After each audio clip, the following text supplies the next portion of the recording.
10th class mathematics chapter 1 real numbers. आज हमारी इस चैप्टर की क्लास नंबर है 5। आज हम डिस्कस करेंगे इस चैप्टर की वर्ड प्रॉब्लम्स जो कि एचसीएफ एंड एलसीएम के कॉन्सेप्ट्स के ऊपर बेस्ड हैं। सबसे पहला क्वेश्चन है हमारे पास, एनसीईआरटी से लिया गया है ये। अ स्वीट सेलर हैज़ 420 काजू बर्फीज एंड 130 बादाम बर्फीज. She wants to stack them in such a way that each stack has the same number and they take up the least area of the tray.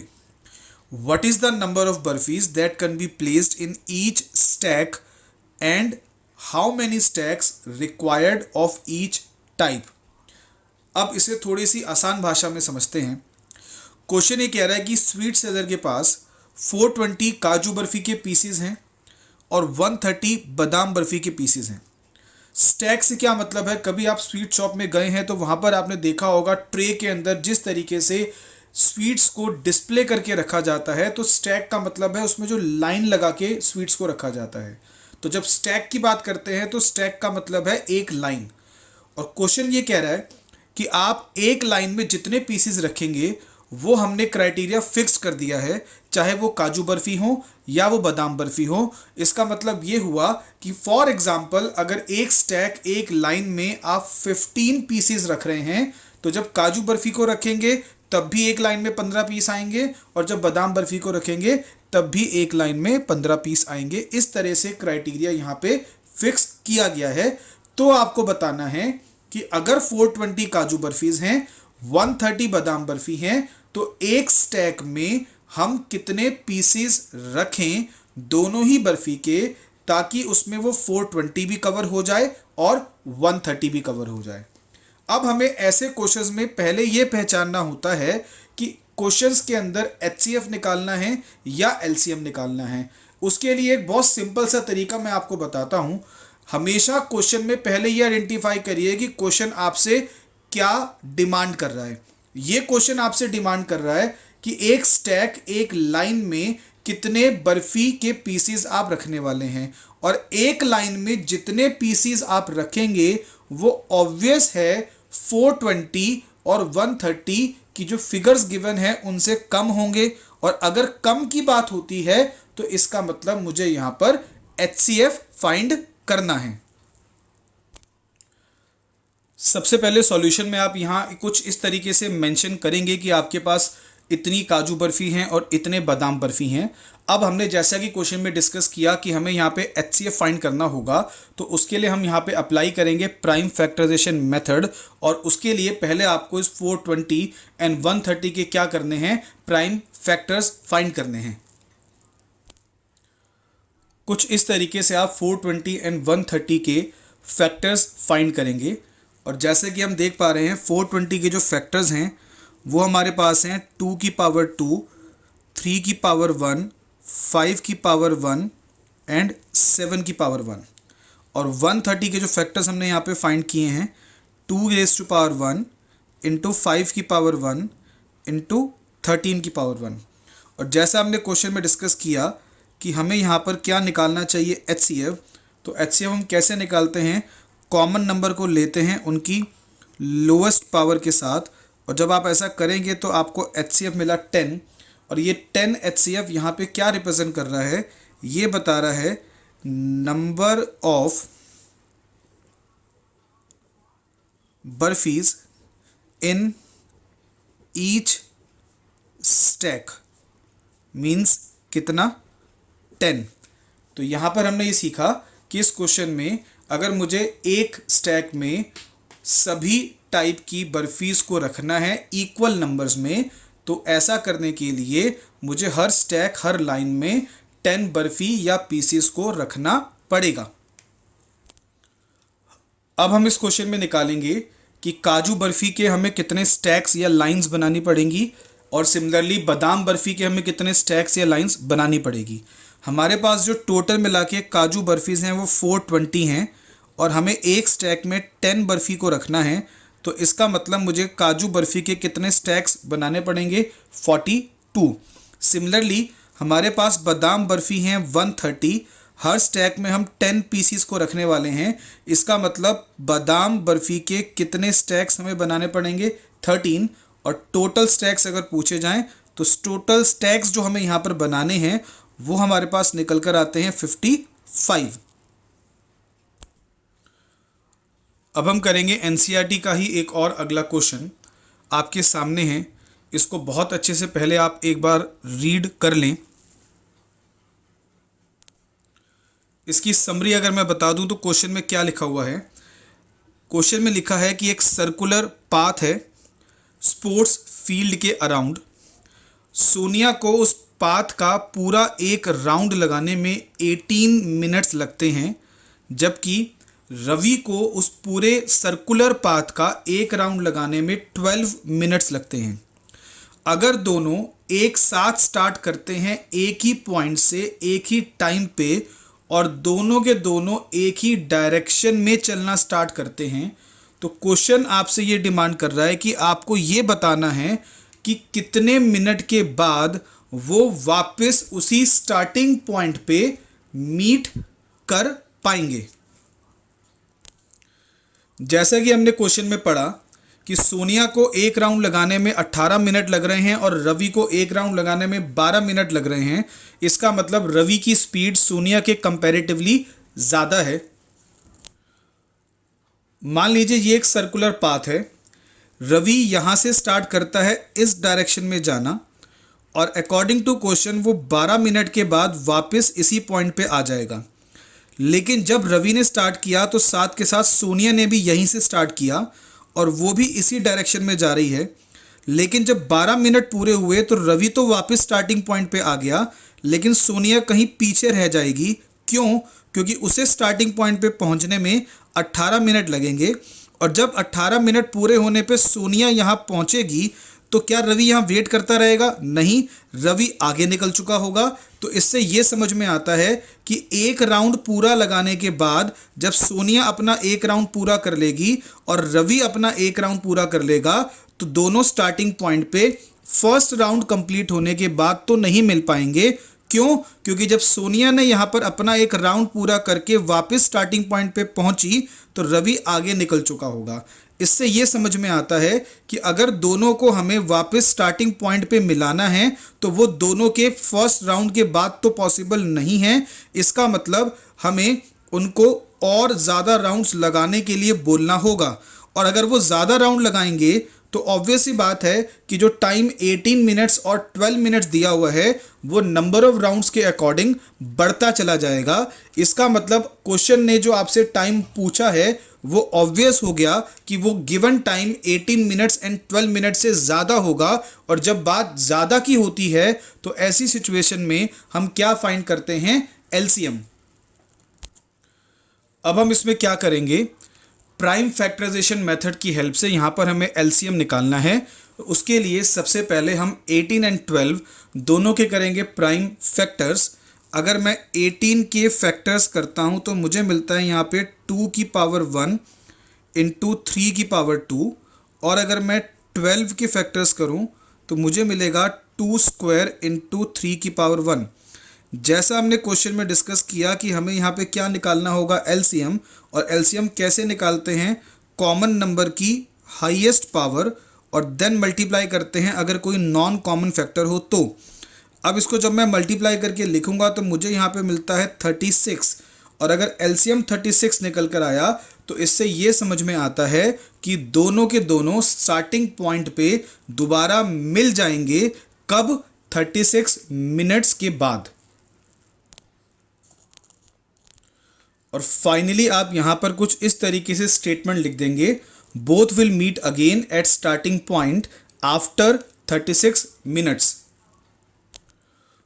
और अगर हमें यह निकालना हो कि इस टारगेट को पूरा करने के लिए सोनिया को टोटल मिला के कितने राउंड्स लगाने पड़ेंगे एंड रवि को टोटल मिला के कितने राउंड्स लगाने पड़ेंगे, तो वो हम कैसे निकालेंगे? टोटल जो टाइम इनको स्पेंड करना है वो 36 मिनट है और सोनिया को एक राउंड लगाने में 18 मिनट लगते हैं। इसका मतलब सोनिया को इस टारगेट को पूरा करने के लिए इस सर्कुलर फील्ड के टोटल 2 राउंड्स लगाने पड़ेंगे।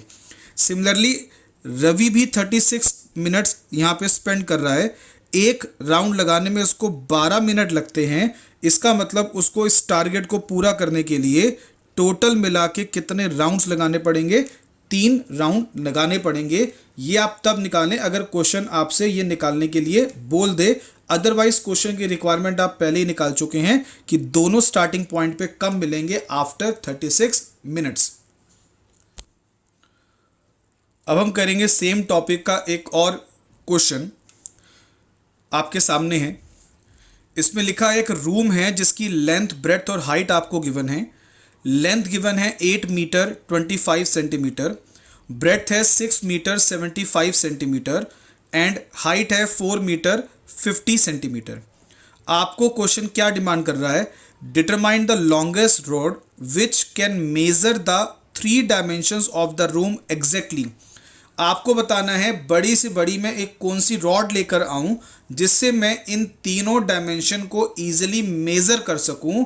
इसके लिए समझिएगा बात को, अगर आपको कोई मेजरमेंट टूल चाहिए जिससे आप इस लेंथ, ब्रेड्थ, हाइट को मेजर करना चाहते हैं तो वो obviously in length, breadth, height से छोटा होना चाहिए, क्योंकि आप उसको बार बार रखकर उस लेंथ, ब्रेड्थ और हाइट को मेजर कर सकते हैं। अगर मेजरमेंट टूल या मैं बोलूं इस रॉड की बात, ये लेंथ, ब्रेड्थ, हाइट से बड़ा हुआ तो सोचने वाली बात ये है उसको रूम में आप एंट्री कैसे कराएंगे? क्या वो पूरा का पूरा रूम में एंटर हो भी पाएगा? नहीं हो पाएगा। इसका मतलब मेजरमेंट टूल अवेलेबल डायमेंशन से अगर छोटा होगा तो उससे आप इजीली रूम में एंटर करवा पाएंगे और उससे आप तीनों डायमेंशंस को मेजर कर पाएंगे एग्जैक्टली। इसका मतलब क्वेश्चन की जो रिक्वायरमेंट है कि हमें रॉड की लेंथ बतानी है तो वो लेंथ गिवन वैल्यू से छोटी होनी चाहिए। और जब बात आती है कि रिक्वायरमेंट गिवन वैल्यू से छोटी होगी, इसका मतलब मुझे यहां पर क्या निकालना चाहिए? HCF निकालना चाहिए। इसके लिए सबसे पहले क्या करें, ये जो लेंथ, ब्रेड्थ और हाइट क्वेश्चन में गिवन है इनको कुछ इस तरह से सेंटीमीटर में कन्वर्ट कर लीजिए। तो लेंथ हमारे पास हो गई 825 सेंटीमीटर, ब्रेड्थ हो गई 675 सेंटीमीटर एंड हाइट हमारे पास निकल कर आती है 450 सेंटीमीटर। अब इन तीनों का अगर आपको HCF निकालना है तो उसके लिए हम अप्लाई करेंगे प्राइम फैक्टराइजेशन मेथड, जिसके लिए पहले हमें इन तीनों के क्या करने होंगे? प्राइम फैक्टर्स फाइंड करने होंगे। कुछ इस तरीके से आप इन तीनों के प्राइम फैक्टर्स को फाइंड करेंगे। अब इसको अगर मैं लिख दूं तो 825 के फैक्टर्स मेरे पास क्या निकल कर आए? 3 की पावर 1 इंटू 5 स्क्वायर इंटू 11 की पावर 1। अगला है हमारे पास 675 के फैक्टर्स क्या हैं? 3 की पावर 3 इंटू 5 की पावर 2। और नेक्स्ट अगर हम लें 450 तो 450 के फैक्टर्स हमारे पास क्या हैं? 2 की पावर 1 इंटू 3 की पावर 2 इंटू 5 की पावर 2। अब हमें अगर यहाँ पर निकालना है, जैसा कि हमने क्वेश्चन में डिस्कस किया, HCF, तो HCF क्या होगा? जो तीनों में कॉमन है उसकी लोएस्ट पावर। तीनों में कॉमन एक तो 3 है, लोएस्ट पावर 1 है, और तीनों में कॉमन 5 है जिसकी लोएस्ट पावर 2 है। सॉल्व करके मेरे पास HCF आ जाता है यहाँ पर 75। और ये 75 बेसिकली क्या रिप्रेजेंट कर रहा है? क्वेश्चन की रिक्वायरमेंट के अकॉर्डिंग आपको जो लॉन्गेस्ट रॉड की लेंथ निकालनी थी वो होनी चाहिए 75 सेंटीमीटर, जो एग्जैक्टली सभी डायमेंशंस को मेजर कर पाएगी। और इसको आप फाइनली इस तरह से लिख देंगे, length of the required longest rod is 75 centimetre. अब हम करेंगे इसी टॉपिक का अगला क्वेश्चन। क्वेश्चन आपके सामने है, एक बार इसको बहुत अच्छे से आप रीड कर लें। मैं समरी बता देता हूं। क्वेश्चन में लिखा है कि आपके पास कुछ कलर पेंसिल्स हैं और कुछ क्रेयॉन्स हैं। कलर पेंसिल्स का जो एक पैक है उसमें टोटल मिला के 24 पेंसिल्स होती हैं, और क्रेयॉन्स का जो एक पैक है उसके एक पैक में टोटल मिला के 32 क्रेयॉन्स होते हैं।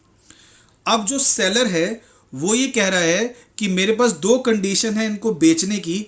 पहली कि मैं कलर पेंसिल्स और क्रेयॉन्स को इक्वल नंबर में सेल करना चाहता हूं। मतलब फॉर एग्जाम्पल वो कह रहा है कि अगर मैंने कलर पेंसिल्स बेची 50 तो मेरे को क्रेयॉन्स भी 50 ही सेल करने हैं। दूसरी कंडीशन उसने बोली कि हम पूरा पैकेट बेचेंगे, पैकेट को खोल के नहीं बेचेंगे।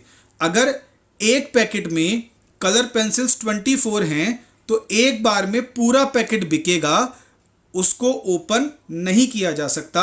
सेम कंडीशन क्रेयॉन्स के साथ है।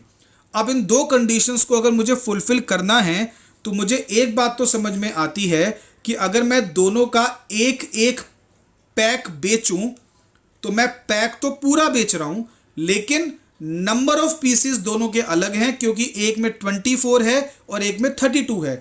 इसका मतलब अगर मैं इक्वल नंबर में दोनों को सेल करना चाहता हूं तो मुझे ऑब्वियस है एक पैक बेच के वो टारगेट पूरा नहीं कर पाऊंगा। मुझे उसके लिए दोनों के एक से ज्यादा पैक्स बेचने पड़ेंगे, और जब एक से ज्यादा पैक आप बेचेंगे तो ऑब्वियस है कलर पेंसिल्स 24 से ज्यादा सेल होने वाली हैं, क्रेयॉन्स भी 32 से ज्यादा सेल होने वाले हैं। और जब बात ज्यादा की आती है तो रिक्वायरमेंट क्या कह रही है आपको कि आंसर 24 और 32 से बड़ा ही निकलेगा। इसका मतलब आपको यहां पर एचसीएफ नहीं निकालना, हमें यहां पर एलसीएम फाइंड करना है। सॉल्यूशन में आपने डिटेल्स को कुछ इस तरीके से लिखकर स्टार्ट करना है, और 24 और 32 का जैसा हमने डिस्कस किया कि हमें एलसीएम फाइंड करना है, तो उसके लिए हम पहले इन दोनों के क्या करने वाले हैं, प्राइम फैक्टर्स। अगर मैं 24 के फैक्टर्स करूं तो मुझे क्या मिलेगा, यहाँ पर 2 की पावर 3 इंटू 3 की पावर 1, और 32 के अगर फैक्टर्स करें तो ये आता है 2 की पावर 5। रिक्वायरमेंट है हमें एलसीएम निकालना है। तो एलसीएम अगर मैं निकालूं तो कॉमन नंबर की highest power multiply by non common factor, तो सॉल्व करके मेरे पास एलसीएम जो निकल कर आता है यहाँ पर वो निकल कर आता है 96।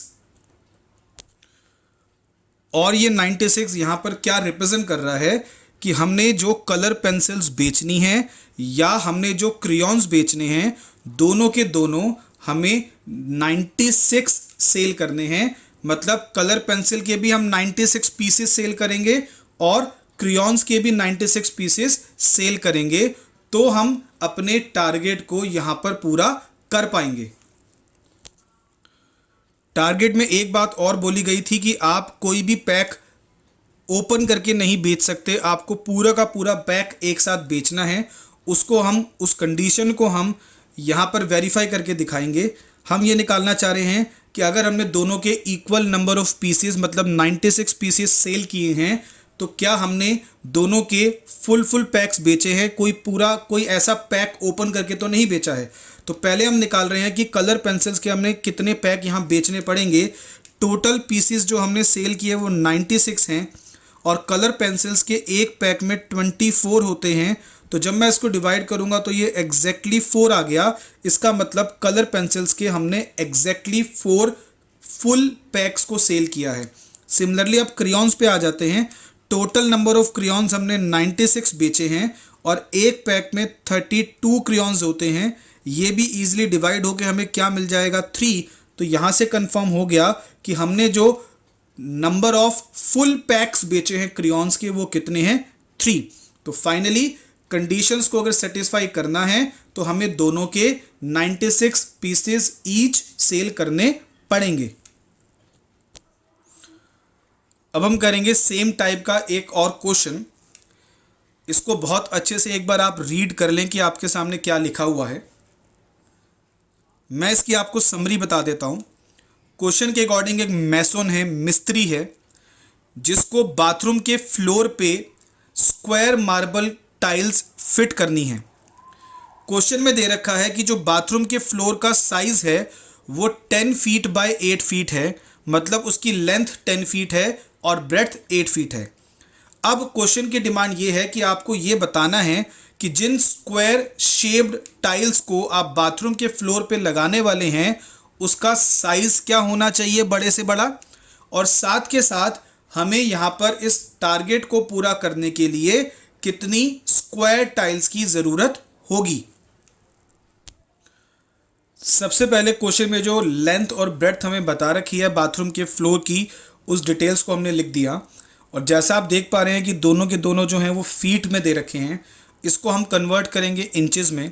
जब इंचेस में कन्वर्ट करना होता है तो इसको मल्टीप्लाई किया जाता है 12 से, और 12 से मल्टीप्लाई करने के बाद ये आ जाएगा मेरे पास 120 इंचेस। और इसको जब मैं सॉल्व करूँगा तो मुझे मिलेगा 96 इंचेस। तो यानी कि फ्लोर की जो लेंथ है वो 120 इंचेस है और ब्रेड्थ जो है वो 96 इंचेस है। अब हमें क्वेश्चन में ये निकालना है कि जो स्क्वायर शेप्ड टाइल हम बाथरूम के फ्लोर पे लगाने वाले हैं उसका साइज क्या होगा, या मैं बोलूँ स्क्वायर शेप्ड टाइल की साइड कितनी होगी। बात को सुनिएगा ध्यान से। जब आप टाइल को बाथरूम के फ्लोर पे लगाएंगे तो उस स्क्वायर शेप टाइल की जो साइड होगी वो ऑब्वियस है कि जो बाथरूम के फ्लोर की लेंथ है या ब्रेड्थ है उससे छोटी ही तो होगी। बड़ी टाइल लाके थोड़ी लगा सकते हो फ्लोर के ऊपर। तो इसका मतलब जो स्क्वायर टाइल हमें चाहिए उसकी साइड ऑब्वियस है गिवन लेंथ और ब्रेड्थ जो है उससे छोटी ही होनी चाहिए। इसका मतलब मुझे यहाँ पर एलसीएम नहीं निकालना, मुझे इन दोनों का एचसीएफ निकालना है। उसके लिए कुछ इस तरीके से आप पहले इन दोनों के प्राइम फैक्टर्स फाइंड करेंगे। जैसा कि हम देख पा रहे हैं 120 के जो हमारे पास फैक्टर्स निकल कर आए हैं 2 की पावर 3 इंटू 3 की पावर 1 इंटू 5 की पावर 1, और 96 के फैक्टर्स हैं हमारे पास 2 की पावर 5 इंटू 3 की पावर 1। और अब मैं यहाँ पर अगर एचसीएफ निकालूं तो एचसीएफ का मतलब होता है कॉमन नंबर की लोवेस्ट पावर, तो 2 की पावर 3 इंटू 3 की पावर 1। तो सॉल्व करके मेरे पास क्या निकल कर आता है 24। और ये 24 मुझे यहाँ पर क्या रिप्रेजेंट कर रहा है, 24 यहाँ पे रिप्रेजेंट कर रहा है कि जो स्क्वायर शेप्ड की आपको टाइल यहाँ चाहिए उस हर टाइल की जो साइड है वो 24 इंचेस होनी चाहिए। और फाइनली इसको आप ऐसे स्टेटमेंट में लिख देंगे side of each square tile required is 24 inches. Then हमें क्वेश्चन में निकालना है कि हमें टोटल मिलाकर कितनी टाइल्स की ज़रूरत है। इसके लिए यहाँ पे कॉन्सेप्ट जो अप्लाई होना चाहिए वो है एरिया का।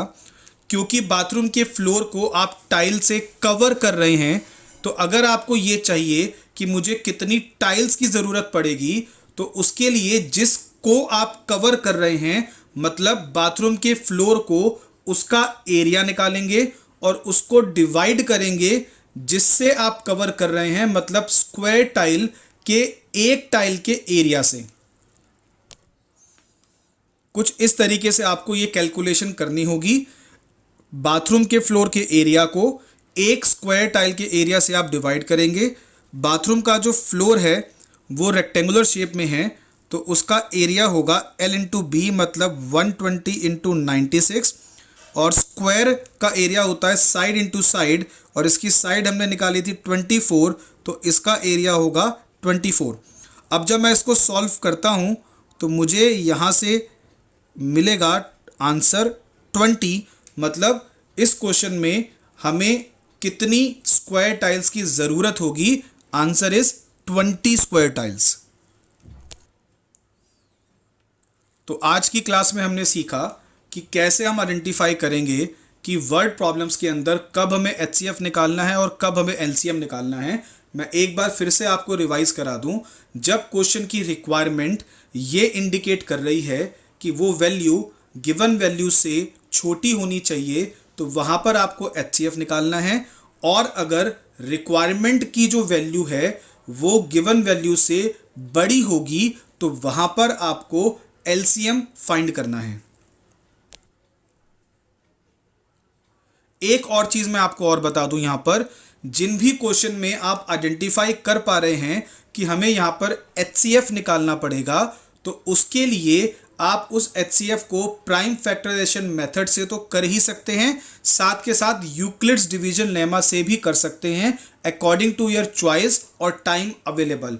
अब अगर क्वेश्चन में मेंशन होकर आ जाता है कि आपको इसी मेथड से करना है फिर तो वही मेथड आपको लगाना है, अदरवाइज आप दोनों में से कोई भी मेथड चूज कर सकते हैं, but only in the case of HCF, क्योंकि एलसीएम के लिए यूक्लिड्स डिवीजन लेमा अप्लाई नहीं होता है। आज की क्लास के लिए बस इतना ही। हर बार की तरह आपके लिए वही एक कॉमन सजेशन है, क्लास में जो भी कुछ आपको पढ़ाया गया उसको बहुत अच्छे से देखें, सुनें और समझें, और क्लास में कराए गए सभी क्वेश्चंस को लिख के दोबारा से प्रैक्टिस करें। कोई डाउट आता है तो फिर आप मुझसे कांटेक्ट कर सकते हैं, और उसको कर लेने के बाद आपको यहाँ पर सामने कुछ होमवर्क दिया गया है। इस होमवर्क के बारे में एक चीज़ मैं बता दूं, पिछली क्लास में जो हमने टॉपिक कवर किया था एंड आज की क्लास में जो टॉपिक हमने कवर किया है, दोनों से रिलेटेड ये कुछ क्वेश्चंस हैं एनसीईआरटी एंड एग्जाम्पलर के, जो अब आप खुद कर पाएंगे। और अगर कोई दिक्कत आती है तो आप मुझे मेरे व्हाट्सएप नंबर पे कांटेक्ट करेंगे। अब हम मिलेंगे अगली क्लास में। Till then best of luck.